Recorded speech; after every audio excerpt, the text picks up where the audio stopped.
When we talk about child abuse, many myths still cloud the truth. Now, let us uncover the reality behind 4 common misconceptions. Many people believe that child abuse is rare, but in reality, it is a widespread global issue. According to UNICEF, nearly 400 million children under the age of 5, that is about 60% of all young children worldwide, regularly experience physical punishment or psychological abuse at home by their parents or caregiver. The World Health Organization also reported that 1 in 5 women and 1 in 7 men were sexually abused during childhood. In Malaysia, the problem has grown significantly. Reported cases of child abuse rose from just 276 in 1989 to over 6,000 in 2019, an increase of nearly 22 times in 30 years. Since 1995, cases have exceeded 1,000 every single year, with only one exception. And in the United States, the number are equally alarming. In 2022 alone, more than 558,000 children were officially recorded as victims, with over 7.5 million children involved in maltreatment reports. Among confirmed cases, 74% were neglect, 70% was physical abuse, 10.6% was sexual abuse, and 6.8% was psychological maltreatment. These shocking numbers make one thing very clear. Child abuse is not rare. It's a global crisis that demands urgent attention and action. Another common myth is child abuse is mostly committed by strangers. But the truth is, most abuse come from people that children already know and trust. In the United States, more than 90% of child abuse cases involve parents, with mother responsible in nearly 7 out of 10 cases, either on their own or together with others. When it comes to sexual abuse, 60% to 70% of abusers are family members or acquaintances such as relative, neighbor, or baby sister. Strangers account for only 1 in 10 cases. The same patterns appear in United Kingdom. 90% of sexually abused where children know their abuser. Also, in Malaysia, between 2018 and 2023, there were over 35,000 recorded cases of sexual crimes against children. About 3/4 of perpetrators were people known to the victim, often be family members or acquaintances. The evidence is clear.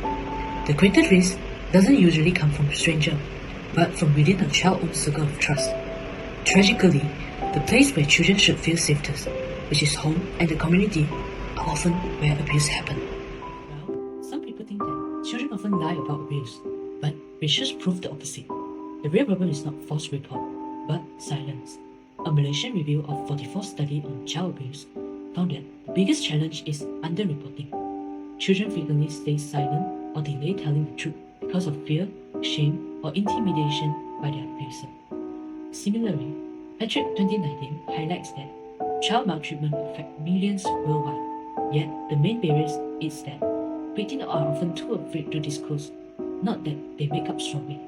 In fact, research shows that false allegations are rare, while children are actually more likely to minimize, deny, or even hide abuse than to invent it.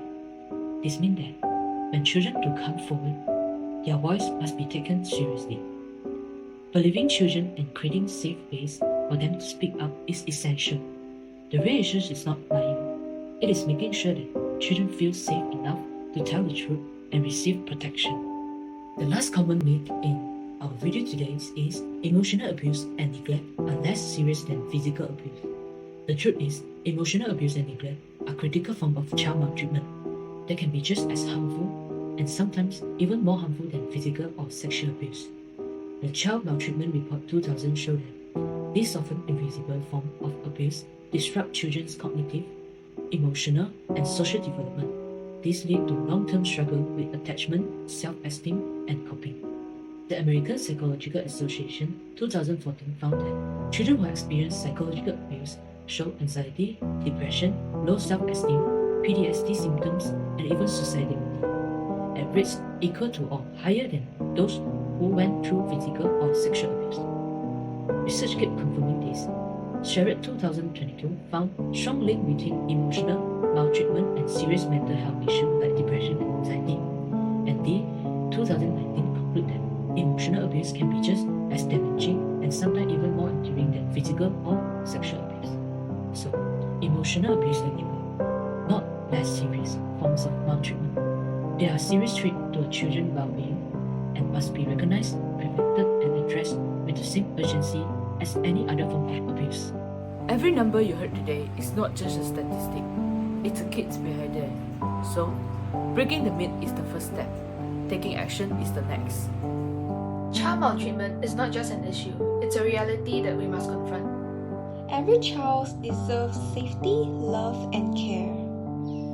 Together, we can prevent child maltreatment.